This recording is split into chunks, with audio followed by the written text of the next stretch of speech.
Hello friends, welcome to పల్లవి వంటిల్లు.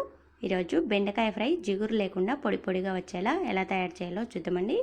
అలాగే కొన్ని టిప్స్ చెప్తాను చూడండి. ముందుగా బెండకాయలని వాటర్తో క్లీన్ చేసుకొని వీటిని తడి లేకుండా పొడిగుడ్డతో తుడిచి పెట్టుకోవాలండి. ఇలా తుడుచుకోవడం వల్ల బెండకాయలు అనేది జిగురు లేకుండా ఉంటాయి. ఇలా తుడుచుకున్న బెండకాయలని సన్నగా కట్ చేసుకొని పెట్టుకోవాలి. ఇప్పుడు స్టవ్ పై కడాయి పెట్టుకొని 2 స్పూన్లు ఆయిల్ వేసుకొని ఆయిల్ కొద్దిగా హీట్ అయ్యాక 1 స్పూన్ పోపు దినుసులు, కొద్దిగా కరివేపాకు వేసి ఫ్రై చేసుకోవాలండి. ఇవి కొద్దిగా ఫ్రై అయ్యాక ఇందులో కట్ చేసి పెట్టుకున్న బెండకాయ ముక్కలు వేసుకొని కలుపుకోవాలి.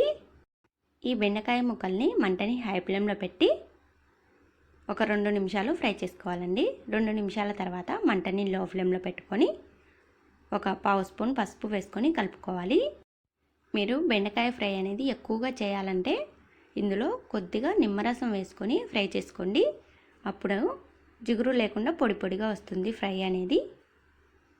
ఇలా కొంచెం బ్రౌన్ కలర్ వచ్చేంత వరకు మధ్య మధ్యలో కలుపుకుంటూ ఫ్రై చేసుకోవాలండి. ఇవి మంచి బ్రౌన్ కలర్ వచ్చాక ఇందులోనికి టేస్ట్కు సరిపడినంత సాల్ట్ వేసుకోవాలి. 1/2 స్పూన్ ధనియాల పొడి వేసుకొని కలుపుకోవాలండి. మనం స్టవ్ ఆఫ్ చేసి లాస్ట్గా కారం వేసి కలుపుకొని దింపేసేయాలండి. చాలా టేస్టీగా ఉండే బెండి ఫ్రై రెడీ అయిపోయిందండి. ఇలా చేస్తే పొడి పొడిగా చాలా బాగా వస్తుంది. మీరు కూడా ట్రై చేయండి. ఈ వీడియో మీకు నచ్చితే లైక్ చేయండి, షేర్ చేయండి. పల్లవి వంటిల్లు ఛానల్ని సబ్స్క్రైబ్ చేసుకోండి. Thank you for watching friends.